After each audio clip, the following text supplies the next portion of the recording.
Battlefield Podcast. Hey everybody, it's Ola aka ChalkOne alongside Peekaboo Bang for another installment of our favorite loadout series here on His and Hers, and this week we're going to be talking about the Engineer class.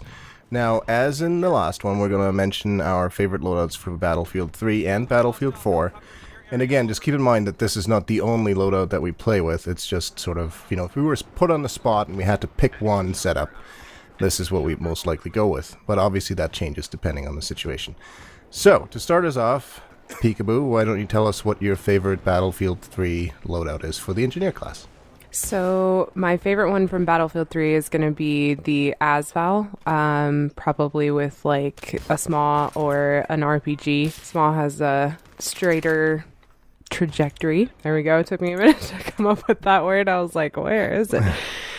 Then the RPG tends to rise a lot more before it finally drops. So, but definitely the ASVAL.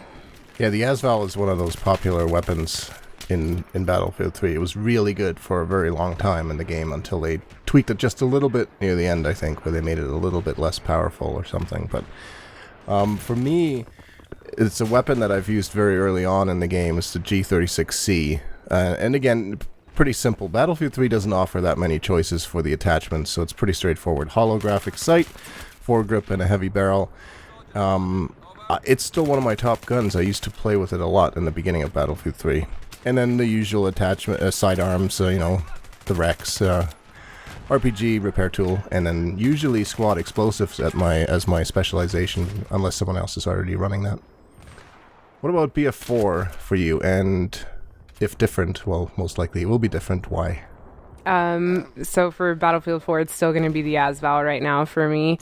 It doesn't change much. It's a PDW in Battlefield 4, so it's restricted only to the Engineer class there, which a lot of people were upset about in the beginning of Battlefield 4 when they found out that it was going to be set up as a PDW. But essentially, that's what the ASVAL is. Also, fun fact, the ASVAL is codenamed the Shaft, so I really like that I'm literally giving people the Shaft when I kill them with that weapon. But I hate getting killed by it. I do. It's a good little gun. Yeah. It has a really high rate of fire, so it just, once you're getting hit with it, there's really nothing you can do, against it.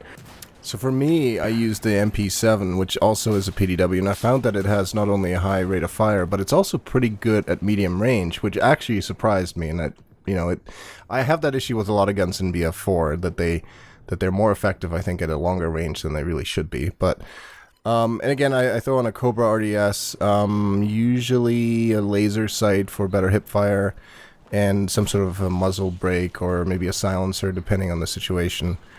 What about the rockets that you prefer? Like in Battlefield 4, we have so many damn choices. And obviously, you always have to make the decision between whether you want something AA or, AT, basically. But what I usually run with is the SRAW, which at least I can guide it somewhat, if need be. And I'm not completely defenseless against helicopters or something like that. But what about you? Generally, I'm going to run with an RPG, just because you can use it on anything, including ground support. So sometimes it can get you out of some messy situations. It takes a little bit of getting used to that arc that it has on it. The ballistics of an RPG are a little weird. So, but once you get that nice little arc and you get the guy with the bomb on obliteration as he's driving away on a four-wheeler, and, you just kind of toss one in the air and just nail him, it's pretty satisfying. See, I really wish that they had differentiated them more in BF4 somehow. I guess in BF3 it was pretty easy because you had non-locking rockets like the RPG and the SMAW, and then you had the Javelin, which, depending on the situation, if you had people marking targets, it was great to use. But I have not really found myself using the Javelin in BF4. I used to use that MBT Law for a while because you didn't have to be very accurate. But they all do similar damage as well. You really haven't found much use for the Javelin at all in BF4? No, maybe I haven't given it enough credit or enough use of it, but to me, overall, they all range from 21 damage to 27 damage per hit or something, whereas in BF3, the Javelin did significantly more damage than just a non-guided rocket.